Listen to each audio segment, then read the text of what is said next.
Hello, good afternoon everyone. आज हम पढ़ेंगे थर्मोडायनेमिक्स का आगे का टॉपिक। मैं आप लोगों को समतापीय प्रक्रम के अंदर मैं आपको वर्क की, क्यू की, हीट की और डी यू और डी एच की गणना बता चुकी हूँ, ठीक है ना। हम आज पढ़ेंगे रुद्रोष्म प्रक्रम के अंदर हम इन सभी चीज़ों की गणना करेंगे। पहला जो पॉइंट है वो हमारे पास ये है, adiabatic expansion of ideal gases, Adarsh gas का रुद्रोष्म प्रसार। देखो, मैं आप लोगों को बता चुकी हूँ कि रुद्रोष्म प्रसरण या फिर रुद्रोष्म प्रक्रम क्या होती है। देखो, रुद्रोष्म प्रक्रम जो हमारे पास होते हैं वो होते हैं कि जिनके अंदर Q जो है उसका मान क्या रहता है, हमारे पास कांस्टेंट रहता है, Q इक्वल्स टू 0 रहता है। ना तो इस प्रकार के प्रक्रमों में ऊष्मा दी जाती है और ना ही इस प्रकार के प्रक्रमों में कभी भी ऊष्मा को बाहर निकाला जाता है। मतलब जो Q है उसको ना तो दिया जाता है ना ही बाहर निकाला जाता है। तो इस प्रकार के प्रक्रम को हम बोलते हैं एडियाबैटिक प्रोसेस। मतलब Q का जो मान है वो हमारे पास क्या होता है, 0 होता है, ठीक है। तो इसी के आधार पर हम वर्क की, कार्य की, Q ऊष्मा की तथा DU आंतरिक ऊर्जा की, सभी की गणना हम कर सकते हैं। डेल एच की गणना भी हम कर सकते हैं। तो देखिए, सबसे पहला जो हमारा टॉपिक है, आदर्श गैस का रुद्रोष्म प्रसार, adiabatic expansion of ideal gases. मतलब जो आदर्श गैसें होती है वो किस प्रकार से हमारे को एक्सपेंशन दर्शाती है। देखो, तो देखिए स्लाइड में देखते हैं हम। ऊष्मा गतिकी के प्रथम नियम के अनुसार, फर्स्ट लॉ हमारे पास हमको पता है कि डी ई इक्वल्स टू होता है Q या फिर डी यू इक्वल्स टू होता है Q माइनस डब्ल्यू के हमारे पास बराबर होता है, ठीक है ना। अगर मैं रुद्रोष्म प्रक्रम की बात करूं तो मैंने आपको कह दिया कि हमारे पास जो Q होता है वो हमारे पास रुद्रोष्म प्रक्रम में क्या रहता है। रुद्रोष्म प्रक्रम में हमारे पास जो Q रहता है उसका मान हमारे पास हमेशा क्या आ जाता है, हमारे पास 0 आ जाता है। देखो, मैंने यहाँ पे 0 लिख रखा है, Q का मान हमारे पास 0 आ रहा है। उसके बाद मैं बात करूँ, यहाँ पे मैंने क्या कर दिया, इस जगह पे मैंने Q की वैल्यू को क्या कर दिया, 0 लिख दिया। 0 लिख देने से डेल E बराबर हो जाएगा मेरे पास माइनस डब्ल्यू की मेरे पास बराबर हो जाएगा, ठीक है। इस इक्वेशन को मैंने क्या नाम दे दिया, इक्वेशन A मैंने इसको नाम दे दिया है ना। उसके बाद मैं बात करती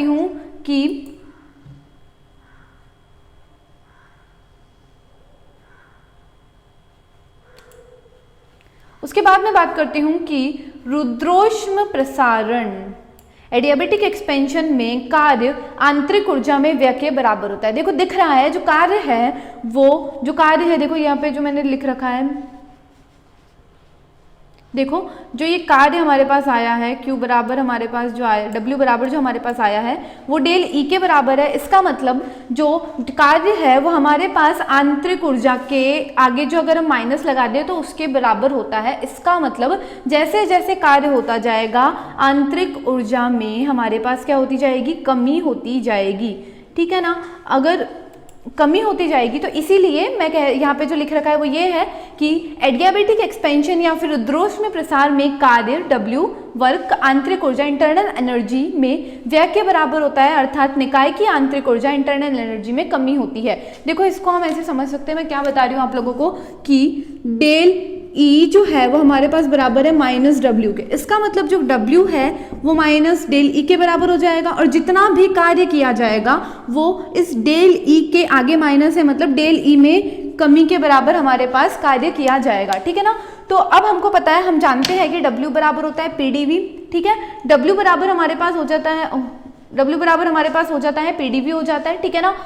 और मैं आप लोगों को बता चुकी हूँ हीट कैपेसिटी की डेफिनेशन में कि हीट कैपेसिटी एक स्थिर आयतन पर अगर आप ऊष्माधारिता की बात करते हैं, एक कांस्टेंट वैल्यू अगर आप हीट कैपेसिटी की बात करते हैं तो CV बराबर आपके पास होता है del E by del T। आपको मैंने बताया था बाहर कोष्टक में V इसलिए लिखा है ताकि हम पता लगा सके कि ये स्थिर आयतन की कांस्टेंट वॉल्यूम की बात चल रही है।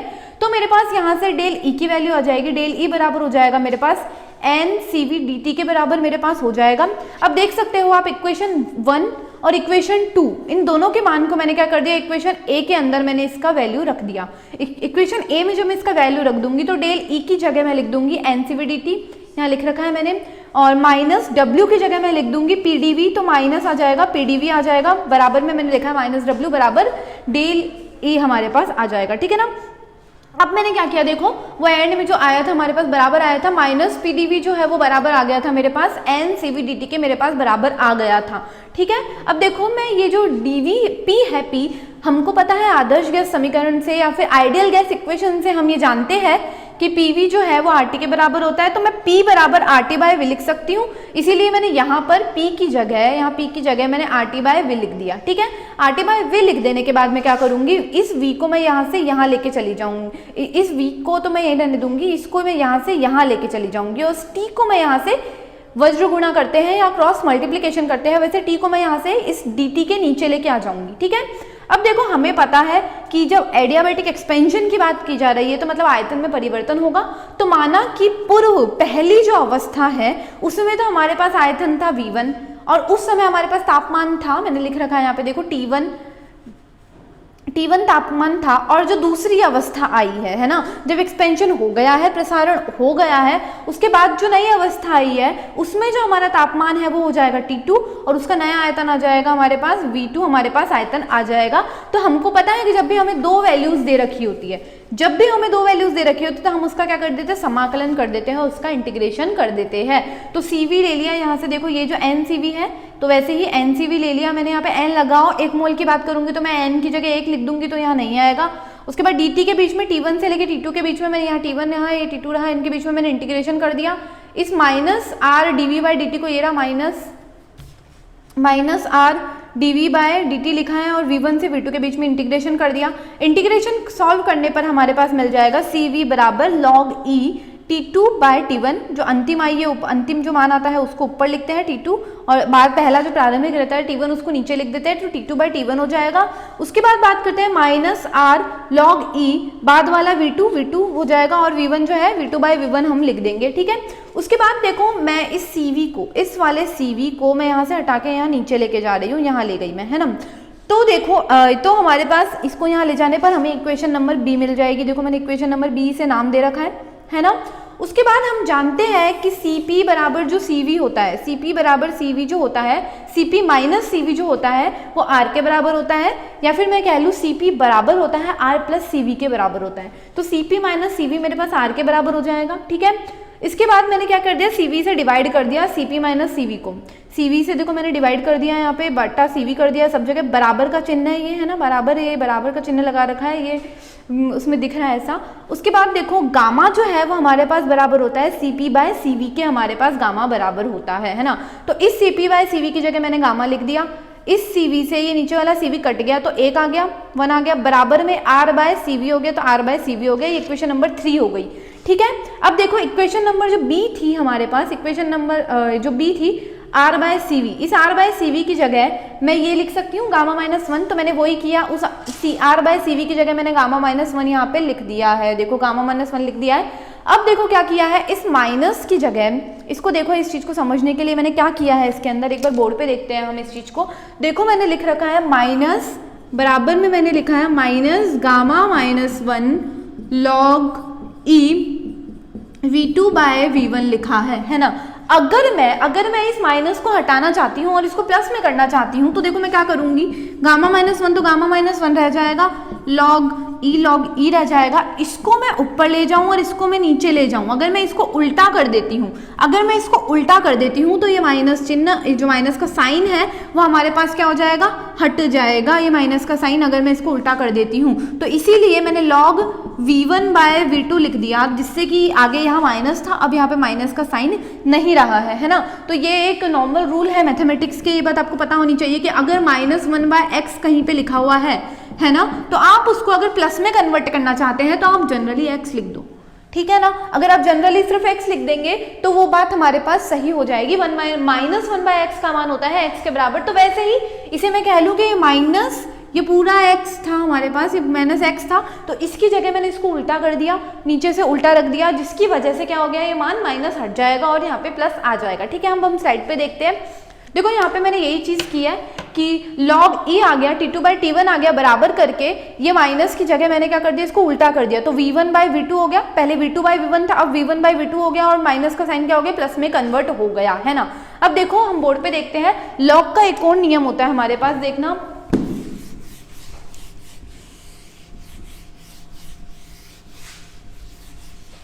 देखो log का एक नियम होता है कि अगर आपको दे रखा है x, आपको अगर दे रखा है ऐसे कि a log e x अगर आपको दे रखा है ना, तो आप इसको ऐसे भी लिख सकते हैं बराबर log e, ठीक है। x की जगह आप लिख देंगे x, और ये जो a है ना a, इसको हम इसकी पावर की फॉर्म में लिख सकते हैं, इसको घात की फॉर्म में लिख सकते हैं, तो यहाँ पे a आ जाएगा, ठीक है। तो अभी हमारे पास एक जो चीज है वो ये दे रखी है, हमें फाइनल जो कंक्लूजन मिला है वो ये मिला है log e t2 बाय जो t1 है वो हमारे पास हमें बराबर मिल गया है gamma minus 1 log e v1 by v2 के हमें बराबर मिल गया है ना। तो देखो मैं इसको बोल सकती हूँ, मैं इसको कह सकती हूँ कि ये क्या है, मैं इसको कह सकती हूँ कि ये हमारे पास a हो गया, ठीक है, और ये हमारे पास हो गया हमारा x हो गया, है ना। तो मैं इसको x की पावर a लिख सकती हूँ, तो वैसे ही मैं अब इसको लिखूंगी। देखो मैं क्या लिखने जा रही हूँ, इसको मैं लिख दूंगी log e v1 by v2, इसको पावर में ले जाऊंगी तो गामा माइनस 1 ये हमारे पास मिल जाएगा, और आगे आ जाएगा यहाँ पे log e t2 bye t1 हो जाएगा। ये कंक्लूजन हमें मिलेगा, ठीक है। हम स्लाइड पे देखते हैं क्या हो रहा है हमारे पास।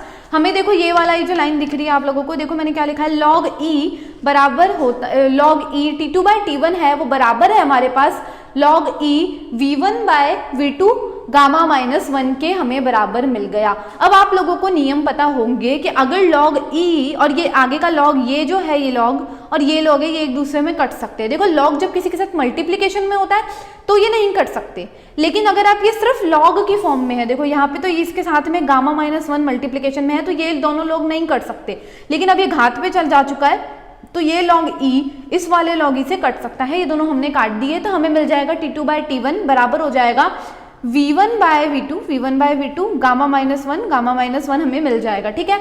वज्र गुणा क्रॉस मल्टीप्लिकेशन आप सभी को आता है, t2 की जगह t2 के साथ में मल्टीप्लिकेशन में आ जाएगा v2, नीचे से यहाँ ये यहाँ चला जाएगा, तो t2 v2 गामा माइनस 1 है तो गामा माइनस 1 लिख दिया यहाँ पे, है ना, बराबर में आ जाएगा ये t1 जो है ये यहाँ से होके ये यहाँ चला जाएगा, तो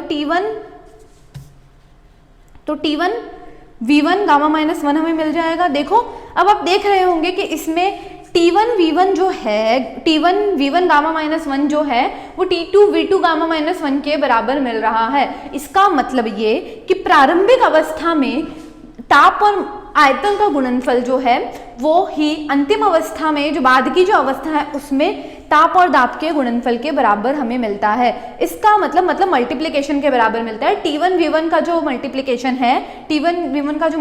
है वो ही हमें t2 v2 के मल्टीप्लिकेशन से भी हमें वही चीजें मिल रही है। इसका मतलब देखो इस चीज को हम एक बार समझते हैं। मैंने आपको क्या समझाया कि देखो क्या बोल रही हूं मैं कि जो t1 v1 गामा माइनस 1, देखो गामा की भी कोई वैल्यू होगी जो बराबर हमारे पास आ गया है t2 v2 गामा माइनस 1 के हमें बराबर मिल गया है ना। अगर ये हमें इसके बराबर मिल गया है, अगर ये हमें इसके बराबर मिल चुका है तो देखो क्या होता है, इसका अर्थ क्या रहा कि जब मैं इसका माना कि मैंने माना इसका t का मान हमारे पास 5 है ना, t का मान अगर मेरे को मिला कि 5 मिल गया मेरे को t का मान, और v1 गामा माइनस 1 का मान भी मुझे मिल गया, इसका मान मिल गया मुझे 4, ठीक है। और यहाँ पे t1 5 था, यहाँ t2 मिल गया मेरे को 4। तापमान का मान तो परिवर्तित हो गया लेकिन टेम्परेचर का मान तो वेरी कर गया है ना। और वॉल्यूम जो v थी वो वॉल्यूम v जो है वो भी मेरे को ज्यादा मिल गई, वॉल्यूम v मुझे मिल गई 5, ठीक है। मतलब यहाँ से लेके यहाँ देखो ये हमारे पास था टेम्परेचर t1, ये टेम्परेचर t1 पहले 5 था अब 4 है, मतलब ये भी क्या हो गया, परिवर्तित हो गया, चेंज हो गया। और यहाँ से यहाँ जाऊं तो ये भी इंक्रीज 1 हो गया, मतलब ये भी परिवर्तित हो गया।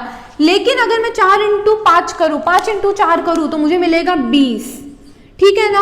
और मैं अगर 5 इंटू करूँ तो भी मुझको मिलेगा 20। इसका मतलब P और V, P नहीं T और V का जो गुणा है वो मेरे पास पहली अवस्था में और बाद की अवस्था में समान मिलता है, इक्वल मिलता है ना। इसका मतलब T और V जो है उनका मान एक फिक्स वैल्यू हो गई, एक स्थिर मान हो गया, जो कितना हो गया हमारे पास 20 हो गया है ना। स्थिर मान है इसीलिए मैं इसको क्या कह देती हूँ, कांस्टेंट या फिर स्थिरांक मैं इसे बोल सकती हूँ। ठीक है ना। तो देखो क्या हो रहा है यहाँ पे, मैंने यही लिखा है, स्लाइड पे देखते हैं हम। देखो टी वी जो है वो मेरे पास मिल जाएगा स्थिरांक कांस्टेंट के बराबर मेरे को मिल जाएगा। ठीक है ना। अब देखो नेक्स्ट जो पॉइंट है वो मेरे पास ये है कि देखो आदर्श गैस समीकरण से, आइडियल गैस इक्वेशन से आप जानते हो कि पीवी बराबर मेरे पास आर टी होता है ना। आर बराबर हो जाएगा पीवी बाई टी हो जाएगा। तो प्रारंभिक अवस्था के लिए मैं आर का मान लिख सकती हूँ P1 V1 बाई T1। ठीक है। और बाद की अवस्था के लिए ये माइनस नहीं है, ये बराबर है ना। तो बाद की अवस्था के लिए मैं आर का मान लिख सकती हूँ P2 V2 बाय T2 लिख सकती हूँ, है ना। तो अब देखो इससे, इन दोनों से R बराबर ये है और R बराबर ये है, तो R के मान तो एक स्थिरांक होता है। इसका मतलब P1 V1 बाई T1 बराबर हो जाएगा P2 V2 बाई T2 के बराबर हो जाएगा। तो मैंने ये लिख रखा है P1 V1 बाई T1 बराबर हो जाएगा P2 V2 बाई T2 के मेरे को बराबर मिल जाएगा। ठीक है। अगर ये जैसे ही मुझे बराबर मिलेगा तो देखो इस T2 को,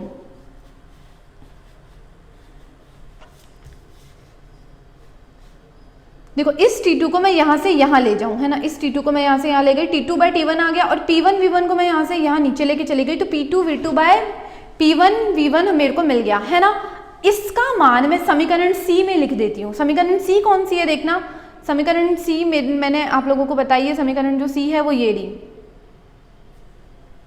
समीकरण C मेरे पास ये रही, T2 बाई T1 बराबर हो जाएगी V1 by V2 gamma minus 1। ये जो है ये मेरे पास मेरी समीकरण C है। इसके अंदर जो नए मान मुझे प्राप्त हुए वो मैंने लिख दिए। देखो T2 बाई T1 का मान मुझे मिल गया P2 बाय, यहाँ पे मैंने लिख रखी, देखो ये समीकरण जो है ना, ये समीकरण C ये रही, ये समीकरण C मैंने लिख रखी है ना।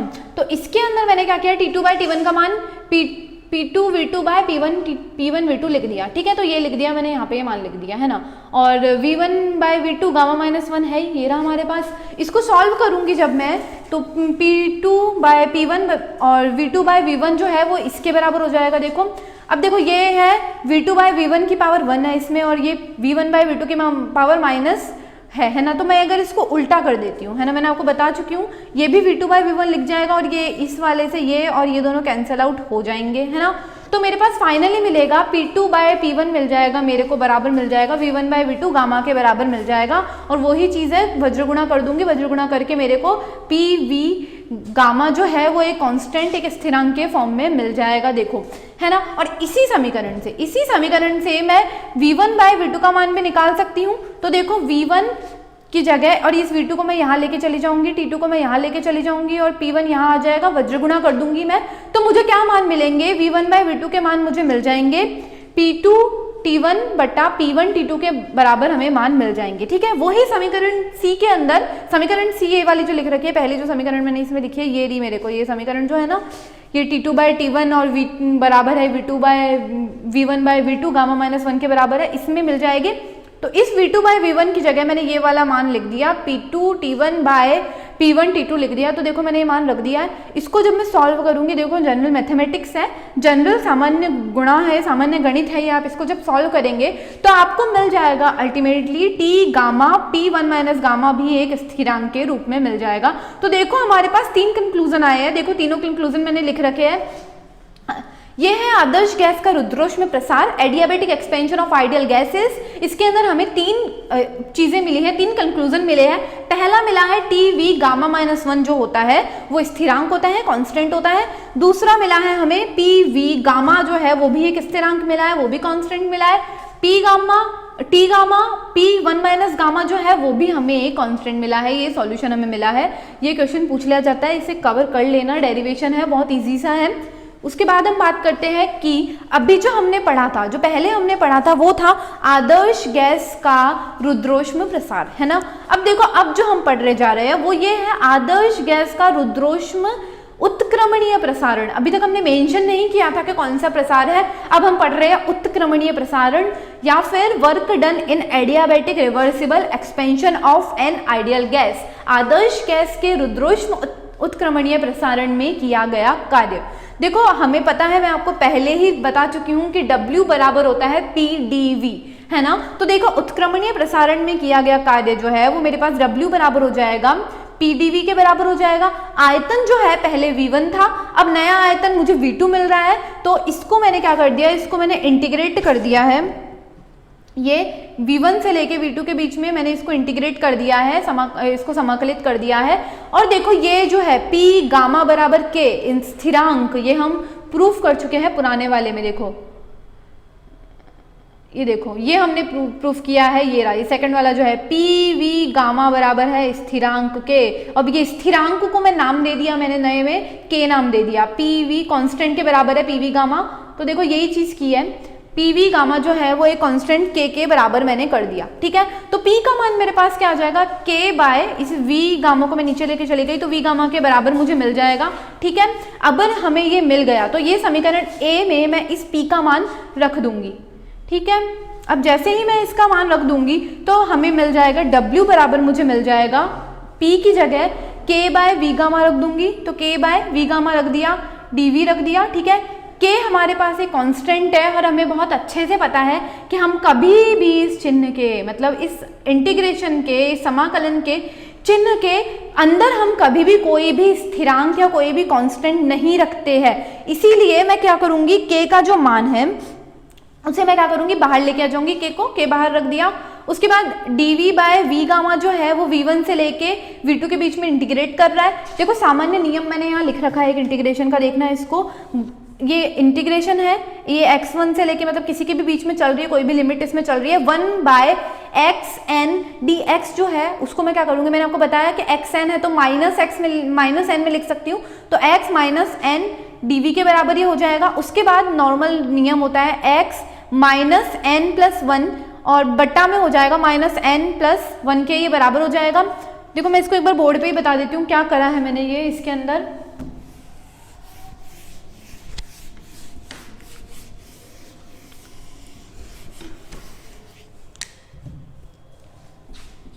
देखो मैंने आपको ये बोला कि 1 बाय आपको इंटीग्रेशन दे रखा है x n dx का, अगर आपको इंटीग्रेशन दे रखा है और आपसे पूछा है कि इसको आपको इंटीग्रेट करना है, तो देखो सबसे पहले आप इसको कॉमन फॉर्म में नॉर्मल सी फॉर्म में कन्वर्ट करोगे। इस x n को मैं उल्टा लिख सकती हूँ, मतलब इसको गुणा में कन्वर्ट करने के लिए, तो x माइनस एन हो जाएगा ये, ठीक है ना। उसके बाद dx है तो ये यहाँ पे हो जाएगा, ये dx हो जाएगा, ठीक है।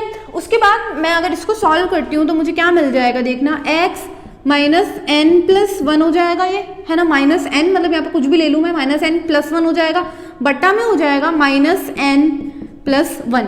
ये मेरे पास एक सामान्य सा हमारे पास इंटीग्रेशन का नियम होता है ना। तो मैंने वही चीज़ यहाँ पे की है, देखो वही चीज़ मैंने यहाँ पे की है। देखना क्या किया है मैंने इसके अंदर, देखो स्लाइड में हमें क्या मिला था, हमें मिला था W बराबर मिल गया था हमें K dV we gamma V1 से लेके V2 के बीच में ये वेरी कर रहा था, है ना, V2 के बीच में ये वेरी कर रहा था, ये गामा है ना।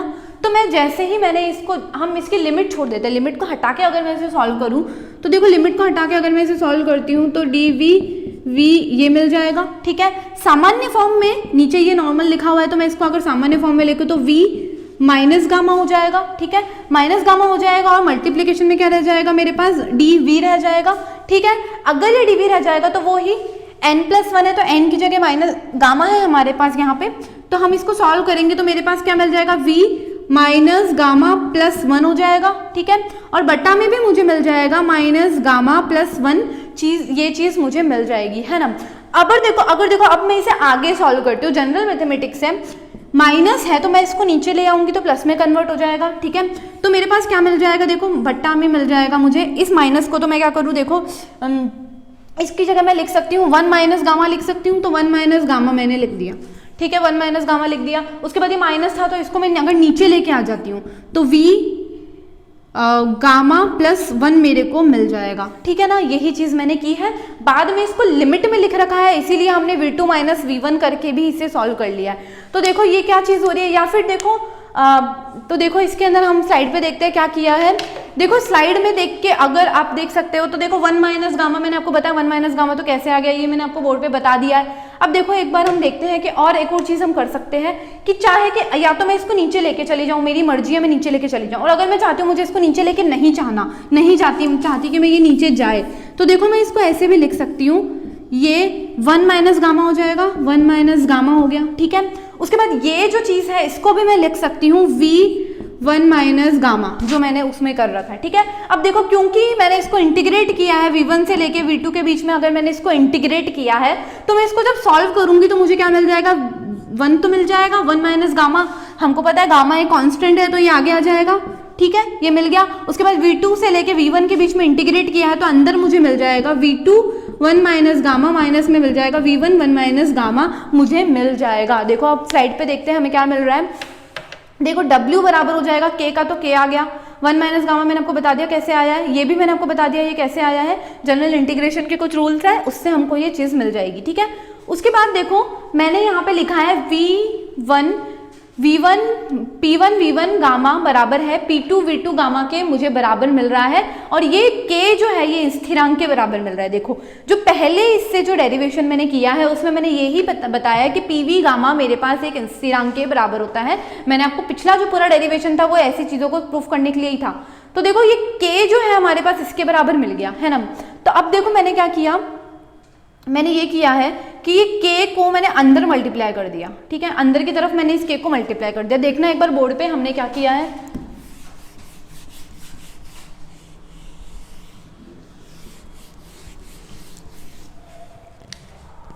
देखो W बराबर मुझे मिल गया K 1 माइनस गामा मिल गया, ठीक है, साथ में मिल गया V2 1 minus gamma minus V1 1 minus gamma मुझे मिल चुका है ना।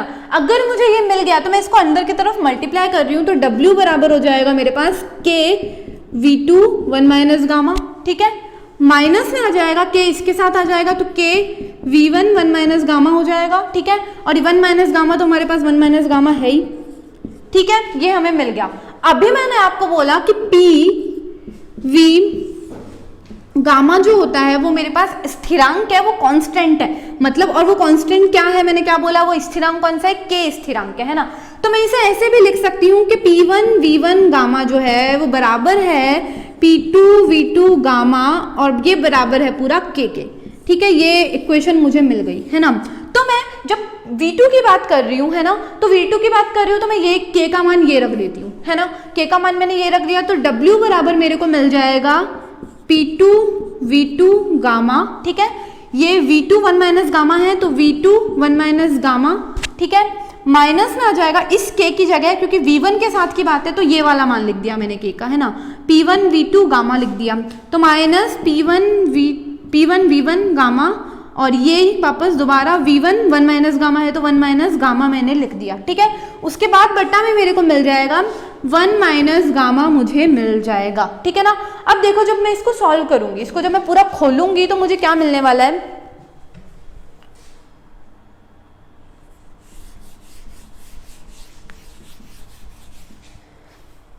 देखो क्या मिलने वाला है जब मैं इसको पूरा सॉल्व कर रही हूँ तो मेरे पास मिल जाएगा, देखना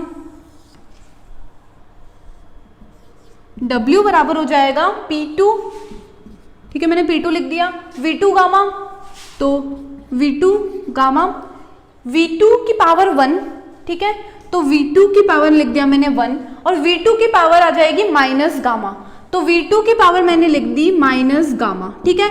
दोबारा मैंने इसको सॉल्व किया, माइनस का माइनस आ गया ये रहा, फिर लिख दिया P1, तो P1 लिख दिया, उसके बाद V1 गामा, तो V1 गामा, उसके बाद जब इसको सॉल्व करेंगे तो V1, ठीक है, V1 की पावर 1 लिखो या कुछ मत लिखो, बात एक ही है, मैं या तो 1 लगाऊं या 1 ना लगाऊं, एक ही बात है, तो V1 आ गया।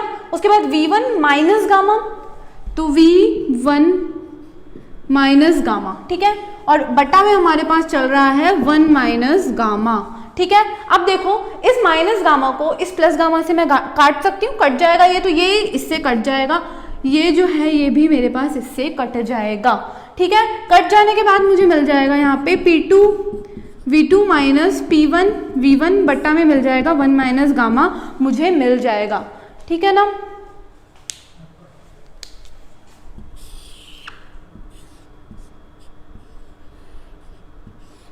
ठीक है ना। अब देखो क्या हो रहा है हमारे पास, देखो इसके अंदर मैंने क्या सॉल्व किया है इसे, देखो अब मैंने क्या कर दिया, वही मैंने जो आपको बोला था कि मान रख दिया, और ये P2 V2 माइनस मिल गया और 1 माइनस गामा वाली चीज़ मिल गई है ना। अब देखो हमें ये बात पता है, आदर्श गैस समीकरण से हम बहुत अच्छे से जानते हैं कि PV बराबर nRT होता है, ठीक है, PV बराबर nRT होता है। तो जब मैं P2 V2 की बात कर रही हूँ तो एन भी एक कांस्टेंट है, आर भी एक कांस्टेंट है, लेकिन तापमान परिवर्तित चीज है ना। तो पहले में तो मैंने लिख दिया एन आर T2 लिख दिया, माइनस में इस वाले के लिए P1 V1 बराबर हो जाएगा एन आर T1 के बराबर हो जाएगा, ये मान लिख दिया मैंने। फिर एन आर जो है वो कांस्टेंट है तो मैंने बाहर ले लिया, T2 बाय माइनस T1 लिख दिया, 1 माइनस गामा लिख दिया। देखो इससे पहले वाले डेरिवेशन में मैं आपको एक चीज बता चुकी हूँ कि Cp बाय C1 जो है वो मेरे पास Cp बाय Cv जो है वो गामा के बराबर होता है, तो वही चीज मैंने यहाँ की है, गामा की जगह मैंने क्या कर दिया Cp बाय Cv लिख दिया।